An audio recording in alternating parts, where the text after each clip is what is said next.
বেনারস। বাবার নাম হলো কৃষ্ণদাস আর মায়ের নাম হলো সুদেবী। এই কৃষ্ণদাস আর সুদেবীর একমাত্র সন্তান ছিল যার নাম হলো প্রেমানন্দ। ছোট্ট প্রেমানন্দ, মাত্র বয়স 5 বছর। তখনকার সমাজ বড় কঠিন ছিল বাবা। ব্রাহ্মণ বাড়ির সন্তান যদি কৃষ্ণ ভজন করতে না পারত, গায়ত্রী মন্ত্র জপ করতে যদি না জানতো, ভগবানের নাম করতে যদি না পারত, তাহলে সমাজে তার কোনো মর্যাদা ছিল না। তাই কৃষ্ণদাস কি করলেন? আশ্রমে ভর্তি করলেন। যেমন তেমন আশ্রম নয় বাবা, রামানন্দ ব্রহ্মচারীর আশ্রম। গুরুদেব খুব কঠিন। গুরুদেবের আদেশ যদি পালন করা যদি হয় তো ভালো, আর যদি পালন করতে যদি না পারো, তাহলে তার যে দুর্দশা কি হবে একমাত্র হয়েছিল প্রেমানন্দ। তা বাবা কৃষ্ণদাস কি করলেন? তিনি ওই ছোট্ট বাচ্চা ছেলেকে সেই রামানন্দ ব্রহ্মচারীর আশ্রমে ভর্তি করলেন। সবার ছোট, ক্লাসের মধ্যে সবার ছোট বাবা ওই ছোট্ট প্রেমানন্দ। প্রতিদিন যায় আশ্রমে, আবার আশ্রম থেকে বাড়ি চলে আসে। তবে গুরুদেব যা বলে সেটাই পালন করে। ব্রাহ্মণ সন্তান তো। একদিন রামানন্দ ব্রহ্মচারী প্রেমানন্দকে ডাকছে, খোকা। বলি, ও খোকা, খোকা।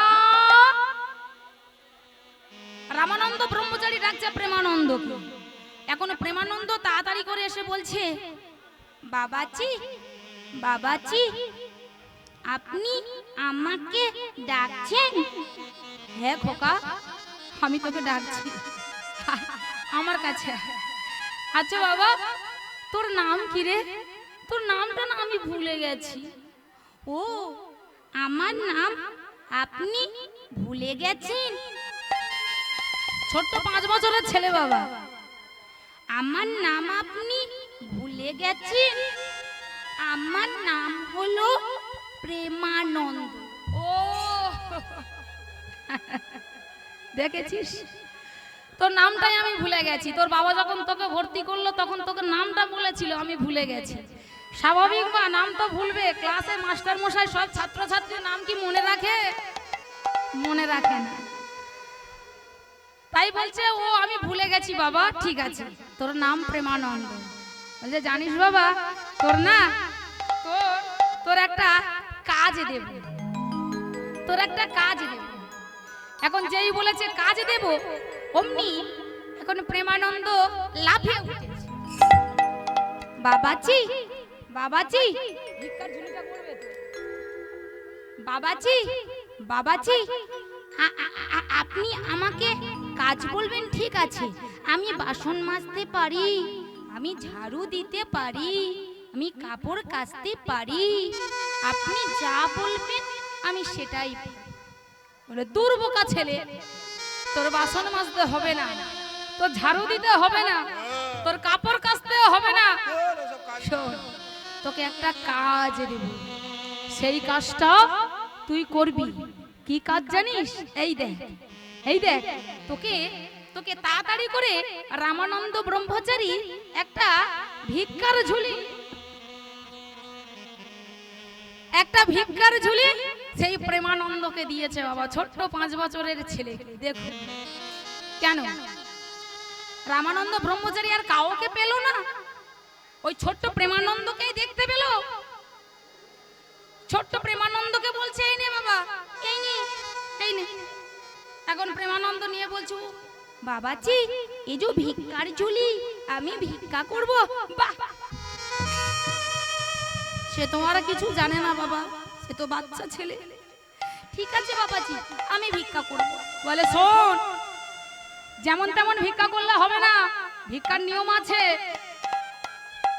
যে বাড়িতে তুই ভিক্ষা করতে যাবি না, সে বাড়িতে কেউ যদি 2 মুষ্টি চাল দেয়, মায়েরা কিন্তু মনে রাখবেন রামানন্দ ব্রহ্মচারী কি বলছে। সেই বাড়িতে যদি 2 মুষ্টি চাল দেয়, তুই 1 মুষ্টি চাল ফিরিয়ে দিবি আর 1 মুষ্টি চাল ঝোলার মধ্যে নিবি। এইভাবে 21টা বাড়ি থেকে 21 মুষ্টি চাল নিয়ে তুই আমার কাছে দিবি বাবা। তোর দায়িত্ব শেষ। এখন প্রেমানন্দ কি করেছে, বাড়িতে গেছে, সারা রাত ধরে গুরুদেবের কথা মুখস্থ করেছে। সকালবেলা আশ্রমে এসেছে, আশ্রমে এসে ভিক্ষার ঝুলিটা গুরুদেবের হাত থেকে নিয়ে আর আপনাদের মতন পিতা মাতার দাঁড়ে দাঁড়ে কিন্তু ভিক্ষা করতে যাচ্ছে। বাবাজি, আমাকে বাচ্চা ছেলে বলে কেউ তাচ্ছিল্য করবে না তো? দুর্বোকা ছেলে। আরে তুই তো তোর নিজের জন্য যাচ্ছিস না, তুই তো ভগবান সেবার জন্য যাচ্ছিস, অবশ্যই তোকে ভিক্ষা দেবে। এখন ভিক্ষা করতে যাচ্ছে। আমার শ্রী গোবিন্দে সেবারে তরে তোমরা ভিক্ষা দাও। আমার শ্রী গোবিন্দে সেবারে তরে তোমরা ভিক্ষা দাও। আমার শ্রী গোবিন্দের সেবার তরে তোমরা ভিক্ষা দাও। আমার শ্রী গোবিন্দে সেবার তরে তোমরা ভিক্ষা দাও। প্রেম দণ্ড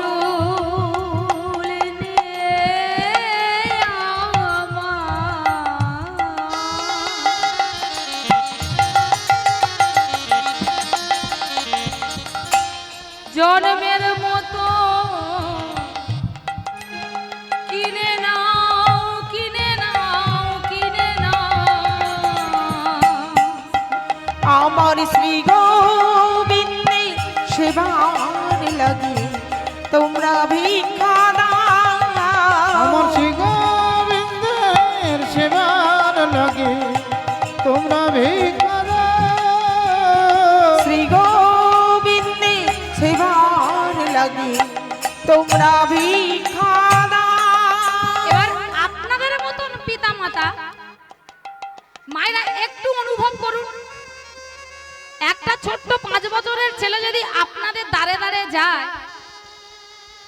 আর কেউ উঠবেন না, কেউ উঠবেন না। হরি বল, হরি বল, হরি বল, হরি বল। শ্রী গুরু নিতাই গৌসীতনাথ প্রেমানন্দে হরি বল, হরি বল, হরি বল। যদি ভিক্ষা করতে যাই তাহলে কেমন দেখাবে একটু অন্তরে চিন্তাটা কর, ছবিটা এঁকে নিন। ছোট্ট 5 বছরের ছেলে।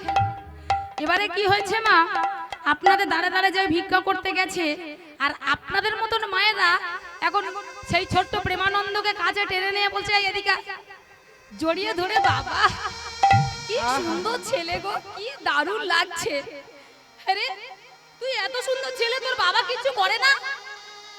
হ্যাঁ, আর তোর মাটা কি রে, এত সুন্দর ছেলে তোকে ভিক্ষা করতে পাঠিয়েছে, কি রে তুই ভিক্ষা করতে এসেছিস কেন?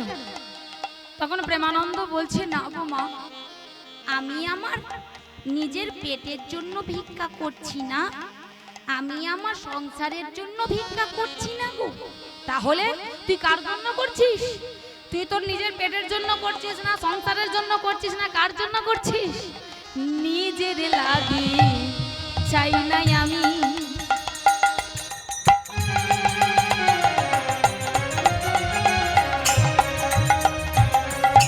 চাই যে তারি লাগে। আর নিজের লাগে চাই নাই আমি,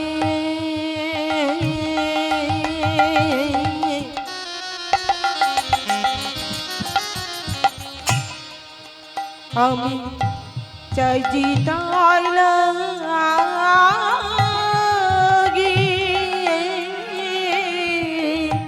বড়ই কাঙাল হই গো আমি, বড়ই কাঙাল হই গো আমি, বড়ই কাঙাল হই গো আমি, বড়ই কাঙাল হই গো আমি। তোমাদের দ্বারে মাগে। আমার শ্রী গোবিন্দের সেবার তরে তোমরা ভিক্ষা আর দাও। শ্রী গোবিন্দে সেবার লাগে তোমরা ভিক্ষা দাও। আমার শ্রী গোবিন্দের সেবার লাগে তোমরা ভিক্ষা দাও। এবার আপনাদের মতন মায়েরা তাড়াতাড়ি করে এই নে বাবা, এই নে বাবা। যেমনি তোর মিষ্টি মিষ্টি কথা, তেমনি কি সুন্দর দেখতে গো, কি সুন্দর দেখতে। এখন ভিক্ষা নিয়েছে রামানন্দ ব্রহ্মচারীর হাতে দিয়ে। যেই রামানন্দ ব্রহ্মচারীর হাতে দিয়েছে মা, আর এইদিকে রামানন্দ ব্রহ্মচারী কি করেছে, প্রতিদিন রান্নাঘরেতে গিয়ে রান্না করে আর ভগবানকে ভোগ লাগায়। ভগবান কি করে, থালা ভর্তি করে অন্ন, বাটিতে করে ব্যঞ্জন, গ্লাসে করে জল দেয়। আর ভগবান অর্ধেকটা অন্ন পায়, অর্ধেকটা ব্যঞ্জন, অর্ধেকটা জল পেয়ে ভগবান চলে যায়। আর যাবার সময় হাতের থালার মধ্যে এইরকম হাতের ছাপ রেখে চলে যায়। এখন রামানন্দ ব্রহ্মচারী সেই হাতের চিহ্নটা দেখে মনে করে আমার গিরিধারী সেবা করেছে, আমার গিরিধারী সেবা করেছে। এইভাবে কি হয়, দেখিতে দেখিতে দিন কাটিতে লাগিল, কাটিতে লাগিল। 1 2 3 করে প্রেমানন্দের 7 বছর পূর্ণ হলো। 7 বছর পূর্ণ হলো। দেখতে দেখতে বাবা প্রেমানন্দের 7 বছর পূর্ণ হলো, 2 বছর পেরিয়ে গেল। তাহলে 5 আর 2 কত হয়? হ্যাঁ হ্যাঁ 5 আর 2 নাকি 13? আমার বাবা বলে দিয়েছে 7। 5 এ 2 এ 7 আমার বাবা বলেই দিয়েছে। তাহলে 7 বছর পূর্ণ হলো। এইবার এখন প্রেমানন্দ কি করেছে, যেই 7 বছর পূর্ণ হয়ে গেছে, প্রেমানন্দ কিন্তু একটু বড় হয়েছে। আবার প্রেমানন্দ ভিক্ষা করতে যাচ্ছে। দেখুন গুরুদেবের আদেশ, গুরু কৃপাহি কেবলম। গুরুদেব যদি কৃপা করে তাহলে বাবা আর আপনার কোনো চিন্তা থাকবে না। এবার বাবারা মায়ের একটু হাত তুলুন তো, গুরু দীক্ষা কাদের কাদের হয়ে গেছে? কাদের কাদের গুরু দীক্ষা হয়ে গেছে? ও, আর কাদের হয়নি? অনেক বাকি, হ্যাঁ হাফেরও কম হয়েছে। কাদের হয়নি হাত তুলুন তো দেখি। অবশ্যই গুরু দীক্ষা নিয়ে নেবেন। গুরু কৃপা ছাড়া এ দেহ একেবারে অপবিত্র, পবিত্র নয়। গুরুদেবের মন্ত্র যদি না নেওয়া হয় তাহলে আমাদের দেহ কিন্তু পবিত্র নয়। আমার গোবিন্দ কিন্তু সেই দেহ, কেউ যদি ভগবানের ভোগ লাগায় কিন্তু আমার ভগবান গ্রহণ করবে না, আমার ভগবান গ্রহণ করবে না। তাহলে অবশ্যই গুরু দীক্ষার প্রয়োজন। এ মনে বাবলা গাছে কষ লেগেছে, বাবলা গাছে কষ লেগেছে, গুরু ধুয়ে দাও গো জ্ঞান সাবানে। একমাত্র গুরুদেব আমাদের জ্ঞানের আলোটা জ্বালাতে পারে। এ মনে বাবলা গাছে কষ লেগেছে, বাবলা গাছে কষ লেগেছে। ওমা কোন বাবলা গাছ? রাস্তাঘাটে যে বাবলা গাছ সেগুলো নয় গো মা, সংসার রূপী মায়া রূপী বাবলা গাছ। কামনা বাসনা, আমার ছেলে, আমার মেয়ে, আমার নাতি, আমার আত্মীয় পরিজন সবকিছু আমার। এই যে সংসার, এই যে মায়া, এই মায়া রূপী সংসার বাবলা গাছ। মহাজন বলছে, মহাজন বলছে মায়া রূপী সংসার, এই বাবলা গাছের কষ লেগেছে আমাদের মনের মধ্যে, কষ আছে। আর এই কষটাকে দূর করতে পারে একমাত্র গুরুদেব। এ মনে বাবলা গাছে কষ লেগেছে, বাবলা গাছে কষ লেগেছে, গুরু ধুয়ে দাও গো জ্ঞান সাবানে।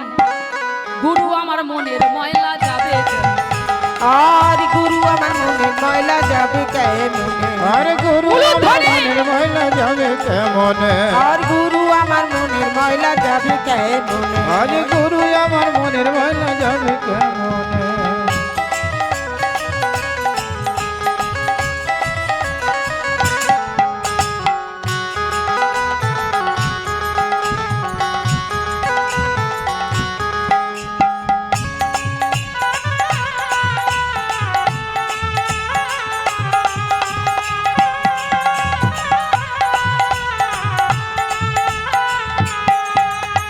অন্য ময়লা হয় তবে ধোয়া মোছা যায়, আর মনের ময়লা বড় ময়লা ধোয়া নাহি যায়। মনের ময়লা বড় ময়লা ধোয়া নাহি যায়, মনের ময়লা বড়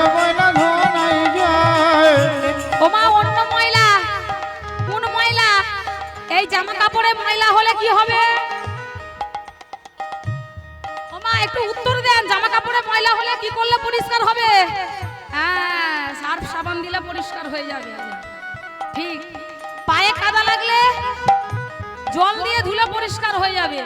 জল সে পাতলা कौन है, कौन भूमि से भारी है, कौन आগুন से तेजी है, कौन काजोल से काली है। তাহলে পায়ের ময়লা লাগলে জল দিয়ে ধুলে পরিষ্কার হয়ে যাবে। যদি অন্য ময়লা হয় তবে ধোয়া মোছা যায়, মনের ময়লা বড় ময়লা ধোয়া নাহি যায়। মনের ময়লা বড় ময়লা ধোয়া নাহি যায়। মনের ময়লা বড় ময়লা ধোয়া নাই আরে যায়। মনের ময়লা বড় ময়লা ধোয়া নাহি যায়। ও তার কুক্ষণে হয়েছে জন্ম, ও তার কুক্ষণে হয়েছে জন্ম। ও তার কুক্ষণে হয়েছে জন্ম। ও তার কুক্ষণে হয়েছে জন্ম। কথা কই কই সে তো কহে না, গুরু আমার মনের ময়লা। আর গুরু আমার মনের ময়লা যাবে কেমনে? গুরু আমার মনের ময়লা যাবে কেমনে?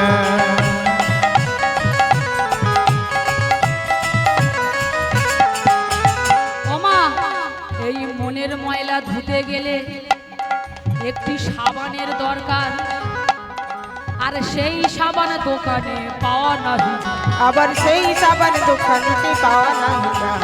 সেই সবার দোকানে পাওয়া নাই যায়। এই মনের ময়লা ধুতে গেলে একটি সাবানের দরকার।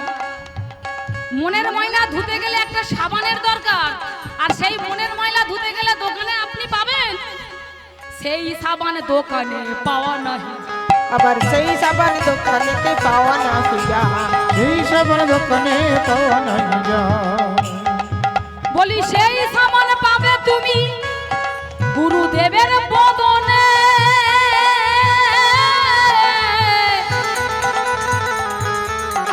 আরে গুরুদেবের কৃপা হলে মনের ময়লা যাবে চলে। গুরুদেবের কৃপা হলে ময়লা যাবে চলে। গুরুদেবের কৃপা হলে ময়লা যাবে চলে। আর গুরুদেবের কৃপা হলে ময়লা যাবে চলে। বলি গুরুদেবের চরণ ধরে একটি কথা বলো, বলি গুরুদেবের চরণ ধরে একটি কথা বলো, গুরুদেবের কৃপা করে বৃন্দাবন। আর গুরুদেবের কৃপা হলে নিতাই গৌর হরি বল। গুরুদেবের কৃপা করে বৃন্দাবনে চলো। আর গুরুদেবের কৃপা হলে বৃন্দাবনে চলো। গুরুদেবের কৃপা করে বৃন্দাবনে চলো। এমনে বাবলা গাছে কষ লেগেছে, এমনে বাবলা গাছে কষ লেগেছে, গুরু ধুয়ে দাও গো জ্ঞান সাবানে। বলি গুরু আমার মনের ময়লা যাবে। আর গুরু আমার মনের ময়লা যাবে কেমনে? গুরু আমার মনের ময়লা যাবে কেমনে? গুরু আমার মনের ময়লা যাবে কেমনে? নিতাই গুরু আমার মনের ময়লা যাবে গৌর কেমনে? হরি বল। গুরু আমার মনের ময়লা যাবে কেমনে? গুরু আমার মনের ময়লা যাবে কেমনে? গুরু আমার মনের ময়লা যাবে কেমনে? একমাত্র আমাদের মনের ময়লাকে দূর করতে পারে, আমাদের মনের মধ্যে যে কাম ক্রোধ লোভ মোহ মাৎসর্য এইগুলোকে একমাত্র দূর করতে পারে গুরুদেব। গুরুদেব একমাত্র দূর করতে পারে। তাই আজকের কি করছে, গুরুদেবের আদেশ পালন করছে কে না, ছোট্ট প্রেমানন্দ। ছোট্ট প্রেমানন্দ 7 বছর বয়স হয়ে গেছে, তাই প্রেমানন্দ আজকের ভিক্ষা করতে যাচ্ছে। দেখুন রাধে রাধে, আজকের প্রেমানন্দ ভিক্ষা পাবে তো? এইবার একটু লক্ষ্য করো, যখন এইভাবে পা বাড়িয়েছে হঠাৎ দেখছে সারা আকাশে কালো মেঘে ভরে গেছে। সারা আকাশ কালো মেঘে ভরে গেছে। ওমা, প্রেমানন্দ মনে মনে চিন্তা করছে সর্বনাশ, এই যে সারা আকাশে কালো মেঘ, তবে কি আজকের বৃষ্টি হবে? বৃষ্টি যদি হয় তাহলে আমি ভিক্ষা করব কেমন করে? আমার গিরিধারীকে তো ভোগ লাগাতে হবে, কিন্তু ভিক্ষা করতেই তো হবে। যেই না পা বাড়িয়েছে আর হঠাৎ ঝমঝম করে বৃষ্টি।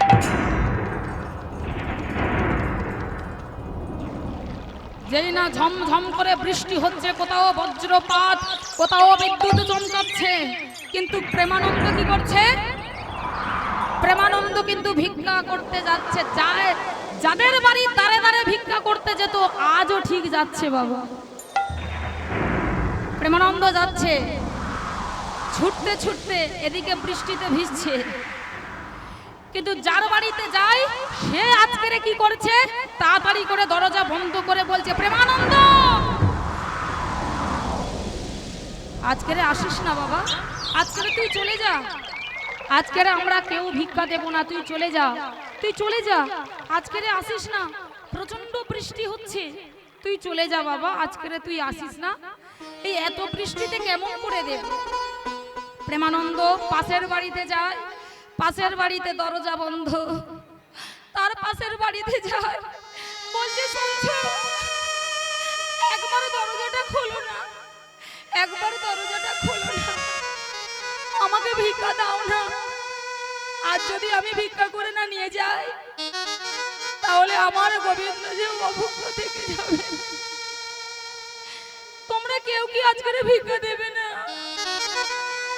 আবার পাশের বাড়িতে যায়, তাদের দরজা বন্ধ, কেউ ছাদের উপর দিয়ে বলছে, ওরে প্রেমানন্দ আজকে ভিক্ষা দেব না, চলে যা, চলে যা। হায় হায় গো প্রেমানন্দ, এটাই কি তার দুর্ভাগ্য, কেউ আজকে ভিক্ষা দিল না বাবা, বেলাটা যে বয়ে যাচ্ছে, আজকে প্রেমানন্দকে কেউ ভিক্ষা দিল না। যখন সন্ধ্যা হয়ে যাচ্ছে, প্রেমানন্দ মনে মনে চিন্তা করছে, আজকে